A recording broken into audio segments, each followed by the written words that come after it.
Screen share দিচ্ছি। আমাকে জানাবেন যে স্ক্রিনটা দেখতে পাচ্ছেন কিনা। চ্যাপ্টার 4 দেখতে পাচ্ছেন? জি মিস। আচ্ছা, ঠিক জি আছে। জি। সো আমরা চ্যাপ্টার 4 একটু শুরু করব। আজকে ইন্ট্রোডাকশন দেখব আর কি। যেহেতু চ্যাপ্টার 4-এ আমাদের একটু মনোযোগের সাথে দেখতে হবে। সো আশা করছি যে আপনারা প্রপার মনোযোগ দিয়ে আমার কথাগুলো শোনার চেষ্টা করবেন। চ্যাপ্টার 4-এর একদম শুরুর দিকে 6টা স্লাইডে আপনাদের চ্যাপ্টার 1-এর কিছু পড়ালেখা আবারও একটু দেখানো হয়েছে, ঠিক আছে?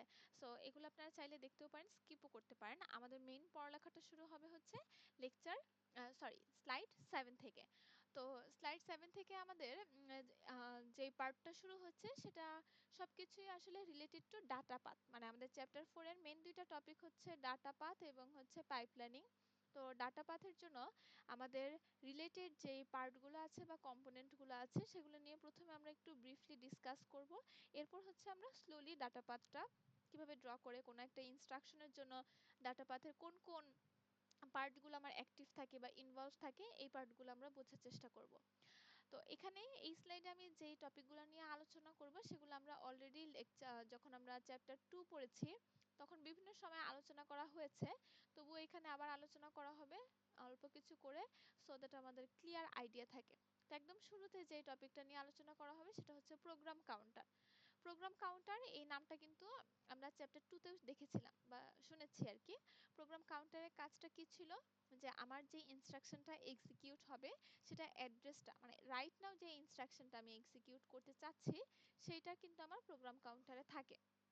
তো প্রোগ্রাম কাউন্টার কি করে, তার কাছে যে অ্যাড্রেসটা আছে সেই অ্যাড্রেসটা সে হচ্ছে ইনস্ট্রাকশন মেমোরিতে ইনপুট হিসেবে দেয়। এই যে আমরা দেখতে পাচ্ছি ইনস্ট্রাকশন মেমোরির কথা লেখা আছে, এই ইনস্ট্রাকশন মেমোরিতে ইনপুট হিসেবে দেয়।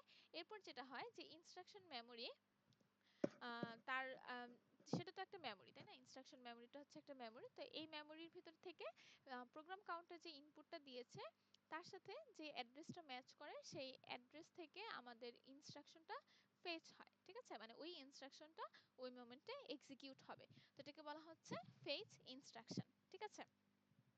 এরপর আমাদের আরো কি আছে, রেজিস্টার আছে। একটা রেজিস্টার ফাইল আছে, আমরা জানি 32 বিট রেজিস্টার আমরা যখন পড়ছিলাম সেখানে 32 রেজিস্টার থাকে এবং প্রত্যেকটা রেজিস্টার আবার 32 বিটের, এবং ওই রেজিস্টারগুলো কেউ কেউ রিড হয়, কেউ কেউ রাইট হওয়ার জন্য কাজ করে, এবং বিভিন্ন ধরনের রেজিস্টার কিন্তু আমরা রেজিস্টার ফাইলে দেখেছিলাম।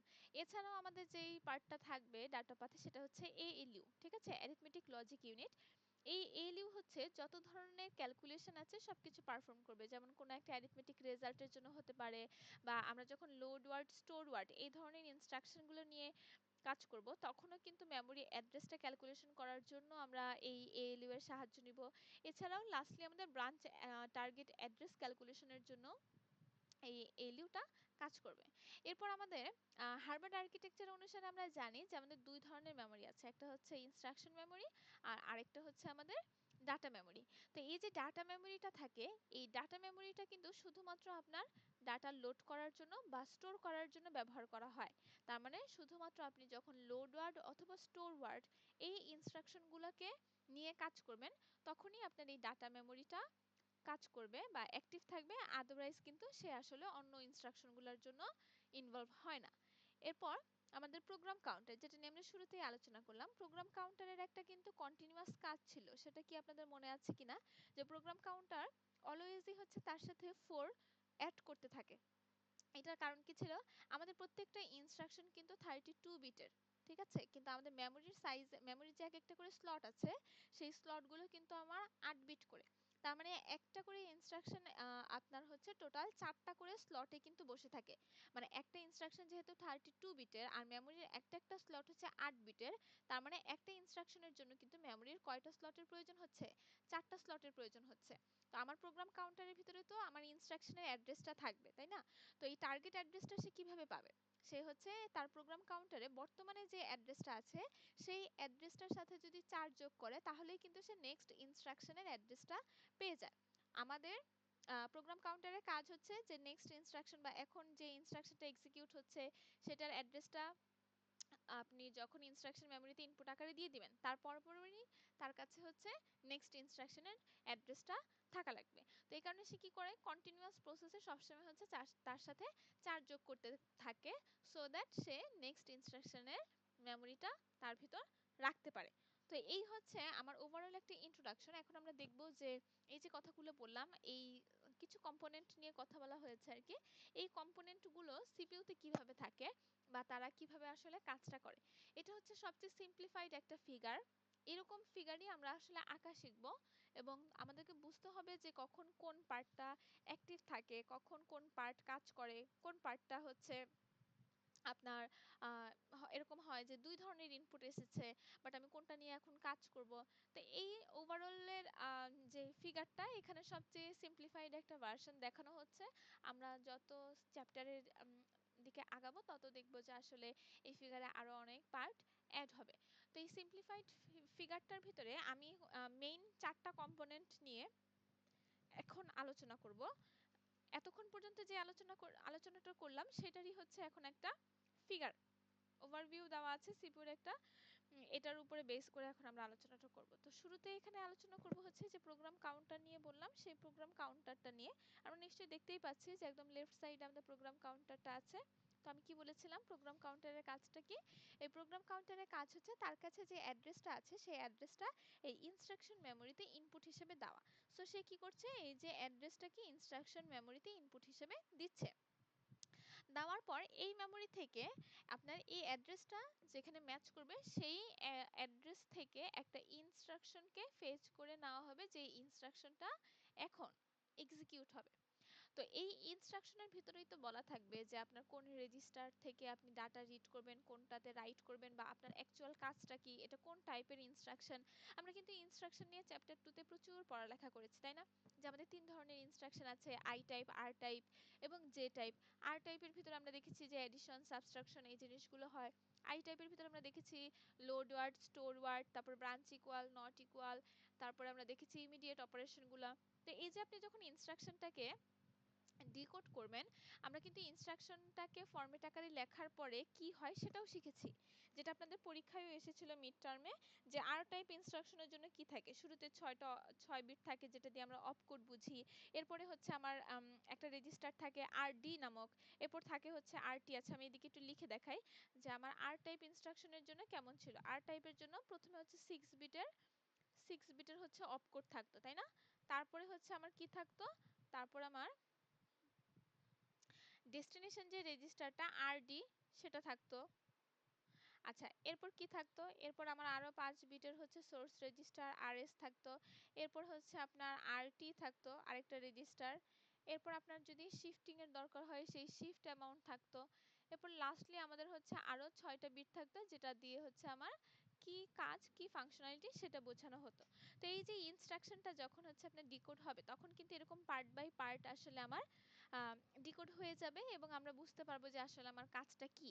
তো এইগুলো কিভাবে কাজ করে সেটাও আমরা দেখব। আমরা আপাতত যেহেতু ইন্ট্রোডিউস হচ্ছে, সো আমরা খুব বেসিক কথাবার্তা দিয়ে বোঝার চেষ্টা করি।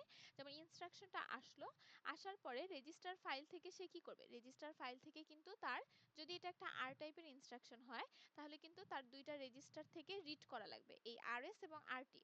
তো আমাদের এই যে রেজিস্টারগুলো আছে এখানে কিন্তু এটা কিন্তু একটা রেজিস্টার ফাইল যেখানে টোটাল 32 রেজিস্টার আছে। তার মধ্যে থেকে ইনস্ট্রাকশন অনুসারে যে রেজিস্টার দুইটা থেকে আমাদেরকে ডাটা রিড করতে বলা হয়েছে তাদের ভিতর থেকে আমরা কি করব, ডাটা রিড করব। এখানে কিন্তু আরেকটা রেজিস্টার আছে, এই রেজিস্টারটা কোন রেজিস্টার, এই রেজিস্টারটা হচ্ছে আরডি, যেখানে আসলে আমার একটা রাইট করার কথা। সেই রেজিস্টারটা আবার রাইট মোডে এনাবেল করা থাকবে, সেটাও আমরা দেখব পরবর্তীতে। তো আমরা এই দুইটা রেজিস্টার থেকে যখন দুইটা ডাটা নিব সেই ডাটা দুটাকে আমরা কোথায় পাঠাবো, আসলে যদি আমাদের এখানে এডিশন করতে বলা হয় তাহলে এই ডাটা দুটাকে আমরা পাঠাচ্ছি কোথায়, এএলইউ তে, কারণ অ্যারিথমেটিক লজিক ইউনিটের কাজই হচ্ছে ক্যালকুলেশন করা। তো সে যখন ইনপুট দুটো পেয়ে যাবে এরপর তার কাজ কি, এরপর তার কাজ হচ্ছে যোগ করা। সো সে তার জন্য যে কাজ বলা হয়েছে সেটা পারফর্ম করবে, পারফর্ম করার পরে একটা আউটপুট আসবে। এই আউটপুটটা দেখেন কোথায় যাচ্ছে, এই আউটপুটটা আবার ঘুরে ঘুরে এই রেজিস্টার ফাইলে আসছে ডাটা আকারে। কারণ কি, আমাদের এই যে আর টাইপের ইনস্ট্রাকশনটা, এই ইনস্ট্রাকশন অনুসারে এই আরএস এবং আরটি এদের যোগফলটা কিন্তু আমার আরেকটা রেজিস্টারেই রাখার কথা। সো অবশ্যই আমার এই যোগফলটা বা আউটপুটটা আবার ঘুরে কোথায় আসবে, রেজিস্টার ফাইলে আসবে। এখন রেজিস্টার ফাইলে যখন এই ডাটাটা চলে আসলো, আপনি কিন্তু আগে থেকে ইনস্ট্রাকশনের মাধ্যমে একটা রেজিস্টারকে কি করে রেখেছেন, রাইট এনাবল করে রেখেছেন, মানে এই রেজিস্টারে এখন আপনি একটা ডাটা লিখে রাখতে পারবেন। তো এখন এই কাজটাই হয়। সো আর টাইপের ইনস্ট্রাকশনটার জন্য সিপিইউ এর এই যে একটা সিম্পলিফাইড ফিগার দেওয়া হয়েছে, এই পার্টগুলো কিন্তু ইনভলভ থাকে। এবং এতটুকু হওয়ার পর ইন দ্য মিন টাইম আবার আরেকটা কাজ হবে, সেটা কি দেখেন, এই যে প্রোগ্রাম কাউন্টারের যে একটা অ্যাড্রেস ছিল, সেই অ্যাড্রেস থেকে একটা লাইন কিন্তু আবার উপরের দিকে একটা অ্যাডারে যাচ্ছে। এটার কারণ কি? কারণ হচ্ছে আপনাদেরকে যেমনটা বলেছিলাম, প্রোগ্রাম কাউন্টার সবসময় তার সাথে কি যোগ করতে থাকে বলেন তো, 4 যোগ করতে থাকে, কারণ তার নেক্সট ইনস্ট্রাকশনটাকে ধরতে হবে। সো এই যে রাইট নাও যে ইনস্ট্রাকশনের অ্যাড্রেসটা আছে, সেই অ্যাড্রেসের সাথে আমার 4 যোগ হচ্ছে, যোগ হয়ে যোগফলটা দেখেন কোথা দিয়ে আসছে, যোগফলটা কিন্তু আবার আমার প্রোগ্রাম কাউন্টারে ব্যাক করছে। এটার মাধ্যমে কি হচ্ছে, আমার নেক্সট ইনস্ট্রাকশনের যে অ্যাড্রেসটা আছে সেটা আবার প্রোগ্রাম কাউন্টারে চলে আসলো এবং সেম প্রসিডিউরটা বারবার হতে থাকবে। এখন এখানে কিন্তু দুইটা পার্ট আছে, যেই দুইটা পার্ট নিয়ে আমি একদমই আলোচনা করি নাই। এখানে আপনারা যতগুলো পার্ট দেখতে পাচ্ছেন তার চেয়েও বেশি সংখ্যক পার্ট আসলে এখানে আছে। মেজর দুইটা পার্ট যেটা দেখা যাচ্ছে একদম আনটাচড অবস্থায়, সেই দুটো নিয়ে যদি আলোচনা করি, এই যে একটা ডাটা মেমরি, আর এখানে প্রোগ্রাম কাউন্টারে আরো একটা এক্সট্রা অ্যাডার ছিল। এগুলোর কাজ কি বা কখন হয় আমি শুধু সেটা বলবো।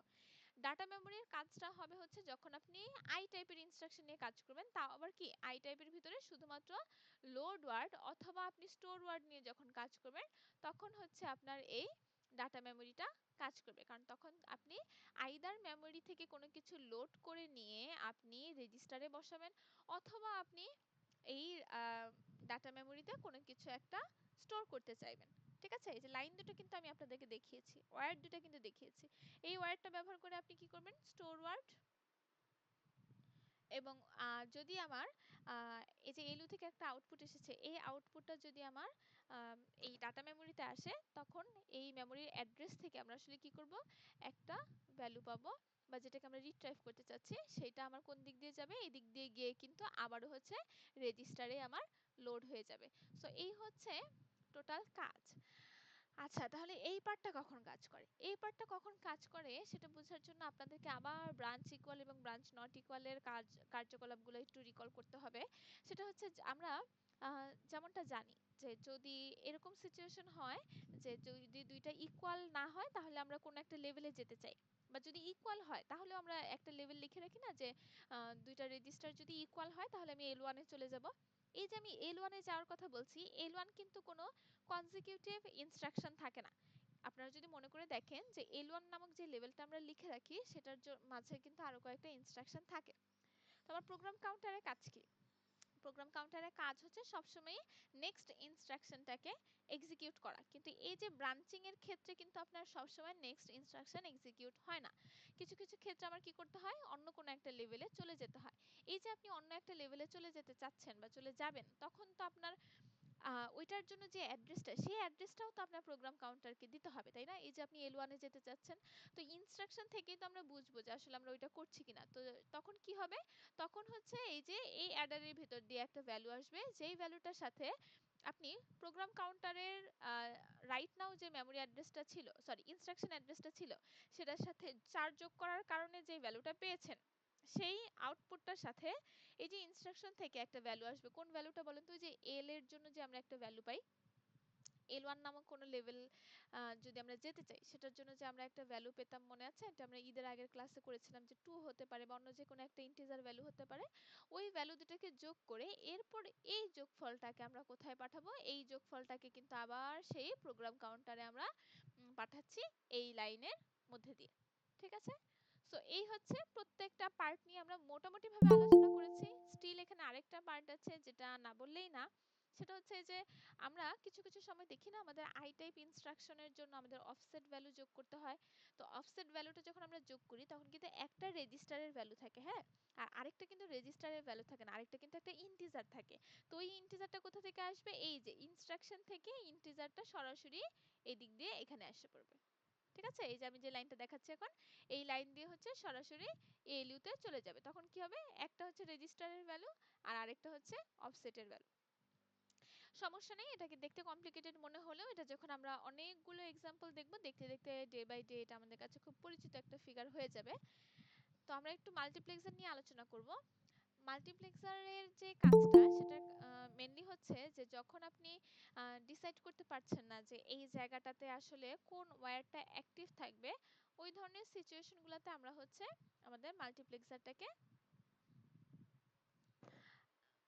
ইমপ্লিমেন্ট করি। ওখানে হচ্ছে আমাদেরকে ডিসিশন নিতে সাহায্য করে হচ্ছে আমাদের মাল্টিপ্লেক্সার।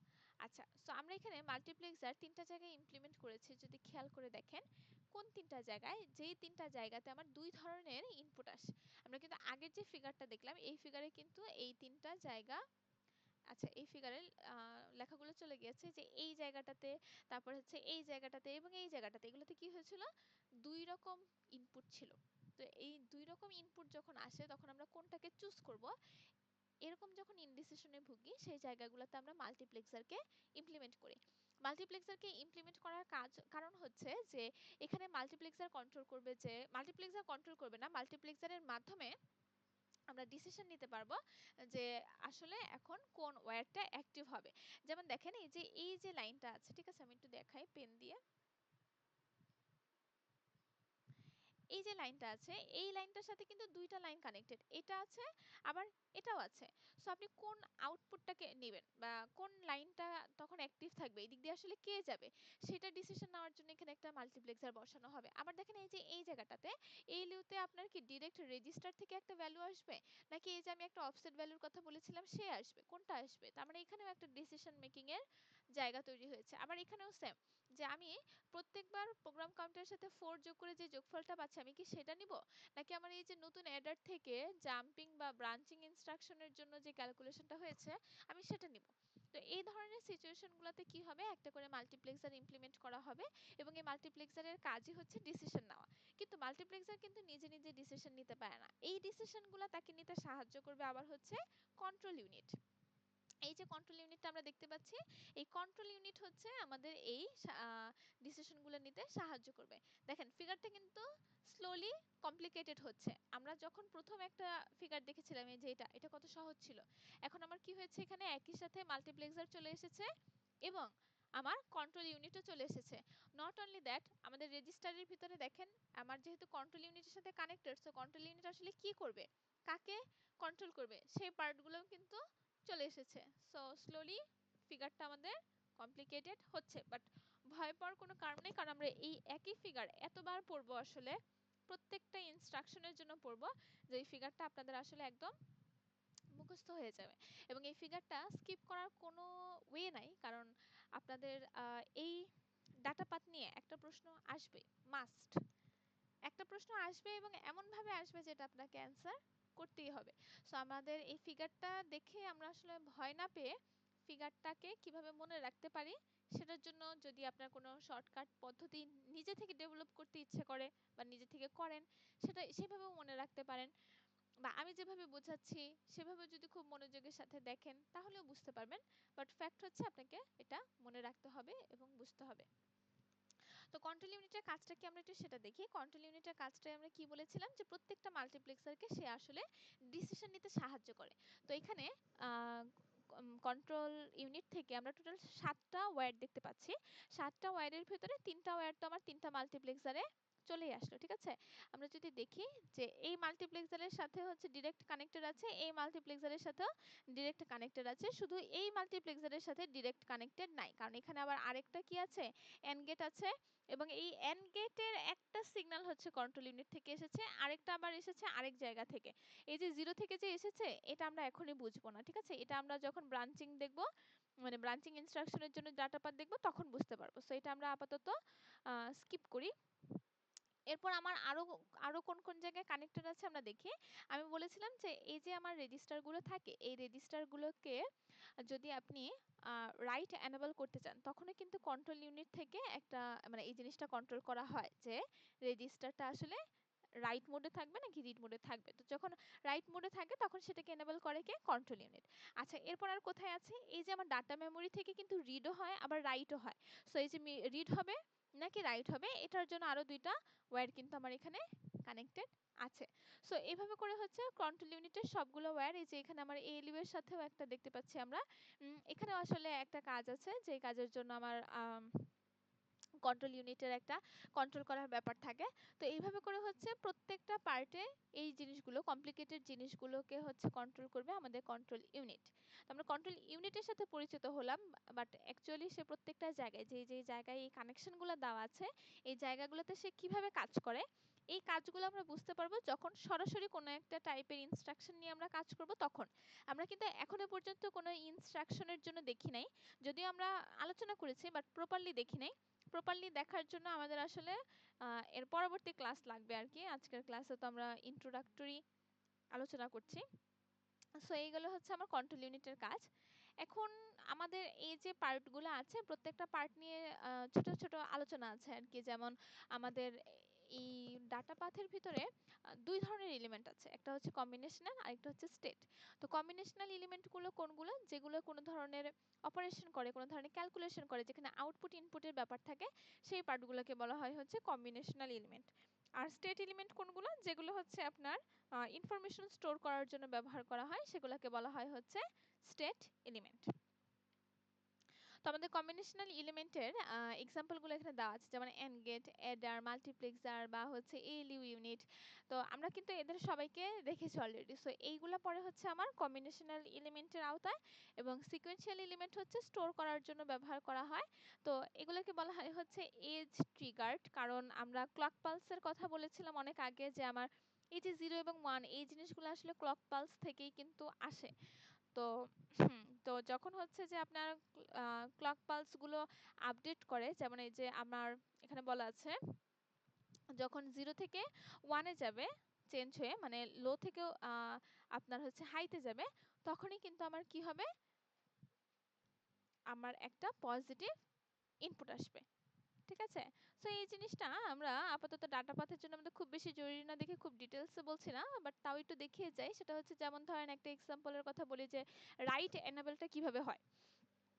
রাইট এনেবলটা হওয়ার জন্য, যে রাইটের জন্য কিন্তু একটা আমাদের ওয়্যার আছে, ক্লক পালসের একটা ওয়্যার আছে। তো একই সাথে যদি আমার রাইট এনেবলের এই ক্লকটা, মানে এই পালসটা হাই থাকে এবং ক্লক পালসটাও যদি হাই থাকে, এই দুটো যখন একই টাইমে হাই থাকে, তখন আসলে আমাদের ওই ওয়্যারটা রাইটের জন্য এনেবল হয়ে যায়। আর যদি এমন হয় যে ক্লক পালসটা হাই আছে কিন্তু রাইটের যে ওয়্যারটা আছে সেটা লোতে আছে, তাহলে কিন্তু সেটা কি হয় না, রাইটের জন্য এনেবল হয় না। তো এটা আমরা আসলে স্কিপ করতে পারি, এটা আমরা এতটুকু জেনে রাখলেই হবে, যেহেতু আমাদের এটা ডাটা পাথ আঁকার জন্য আসলে খুব বেশি জরুরি না। তো আমাদের সময় স্বল্পতার কারণে খুব ডিটেলস আমরা আলোচনা করছি না। আর এখানে ক্লকিং মেথোডোলজি যেটা বলা হয়েছে, এটাও আমরা, আপনারা একটু পড়বেন, এটা দেখা যায় যে অনেক সময় থিওরিতে চলে আসে। সেটা হচ্ছে যে আমার একটা করে ক্লক সাইকেলে হচ্ছে আপনার কি হয়, একটা করে হচ্ছে কি বলবো এটাকে, একটা ক্লক সাইকেল লাগে আসলে, যদি আমরা বলি যে একটা ইনস্ট্রাকশন এক্সিকিউট করতে। তো আপনার এই যে একটা ক্লক পিরিয়ড, এই ক্লক পিরিয়ডটা আপনি কিভাবে ডিটারমাইন করেন, সেটা ডিটারমাইন করার জন্য আমাদের হচ্ছে সবচেয়ে বেশি টাইম লাগে যে ইনস্ট্রাকশনটা এক্সিকিউট করতে, সেটাকে আমরা আমাদের ক্লক পিরিয়ড হিসেবে ধরে নিই। কারণ একটা ক্লক পিরিয়ডে কি হবে, একটা করে ইনস্ট্রাকশন এক্সিকিউট হবে। তো ধরেন কথার কথা আপনার কাছে কিছু ইনস্ট্রাকশন আছে, load word, store word, addition, add immediate, এগুলা। তো লোড ওয়ার্ড করতে ধরে নেন আপনার 10 সেকেন্ড লাগে, আর অ্যাডিশন, ইমিডিয়েট অপারেশন, এই জিনিসগুলো করতে আপনার 5-4 সেকেন্ড এরকম করে লাগে। তো আপনি যদি এখন ক্লক পিরিয়ড হিসেবে 4 অথবা 5 সেকেন্ড ধরেন, তাহলে কিন্তু আপনার লোড ওয়ার্ডের যে ইনস্ট্রাকশনটা আছে, সেই ইনস্ট্রাকশনটা কিন্তু প্রপারলি কি হতে পারবে না, এক্সিকিউট হতে পারবে না। তো এই কারণে আমাদের সবচেয়ে বেশি সময় লাগে যে ইনস্ট্রাকশনটা এক্সিকিউট করতে, বা লংগেস্ট ডিলে যেটাকে বলা হয়, সেটাকে আমরা আমাদের ক্লক পিরিয়ড হিসেবে ধরে নিচ্ছি বা ধরে নেই আসলে। কিন্তু এটাতে আবার দেখা যায় যে অনেক সময় অনেক সময় নষ্ট হয়। সো এইটার সলিউশন হিসেবে আবার আসে হচ্ছে আপনার পাইপলাইনিং। পাইপলাইনিং আমরা পড়বো, বাট বিফোর দ্যাট আমাদেরকে ডাটা পাথটা কমপ্লিট করতে হবে, এন্ড দেন আমরা পাইপলাইনিং এ যাব আর কি। তো তাহলে আমাদের ডাটা পাথ কিভাবে বিল্ড করতে হয়, সেটার জন্য যে পার্টগুলো আছে, এগুলো আমরা আসলে পরের দিন আবার দেখব। পরের দিন শুরু থেকে এভাবে দেখার পরে, এই যে আর টাইপের জন্য কিভাবে কাজ করে, বা ফুল ডাটা পাথটা হচ্ছে যে এটা। এরপর আপনার হচ্ছে এই যে কন্ট্রোল ইউনিট সহ ডাটা পাথ বেসিক্যালি হচ্ছে এইটা। তো আমরা আর টাইপ ইনস্ট্রাকশনের জন্য দেখব। এরপর হচ্ছে আপনার এখানে কি আছে, এলডব্লিউ এর জন্য দেখব। তারপরে ব্রাঞ্চ ইকুয়ালের জন্য দেখব। তো এই ফিগারগুলোই আসলে আমাদের পড়ালেখার বিষয়, এরপর পাইপলাইনিং আসবে আর কি। তো আমরা নেক্সট ক্লাসে আশা করছি এই পার্টটা দেখব। আর আপনাদেরকে যথেষ্ট ইলাবোরেটলি বোঝানোর চেষ্টা করেছি, বাট ভয় পাওয়ার কিছু নাই। কারণ হচ্ছে পরবর্তী ক্লাসে আমরা দেখব যে এই সেম পড়াটাই যখন আমি আবার প্রত্যেকটা কম্পোনেন্ট থেকে আলোচনা করা শুরু করেছি, তখন আসলে আর এত কঠিন লাগবে না। আমরা অলরেডি অনেকগুলো স্লাইড দেখে ফেলেছি। লেকচারটা এমনিও খুব বেশি বড় না, এবং এই লেকচারটা পড়লে আমাদের আসলে সিলেবাসটা কমপ্লিট হবে। তো দেখা যাবে যে আমরা নেক্সট ক্লাসে দেখেন কোথা থেকে শুরু করব। আমরা আবার ইনস্ট্রাকশন কিভাবে ফেচ হচ্ছে এটা পড়ব। আবার হচ্ছে আর টাইপের জন্য রেজিস্টার ফাইল এবং এলইউ কিভাবে কাজ করে, লোড স্টোরের জন্য কিভাবে কাজ করে, এই জিনিসগুলো আমরা আবার দেখব। সো আশা করছি আপনাদের তখন আস্তে আস্তে কনসেপ্টটা আরো ক্লিয়ার হয়ে যাবে, খুব বেশি একটা সমস্যা হবে না। সো যদি কারো কোনো সমস্যা না থাকে আমরা ক্লাসটা শেষ করি।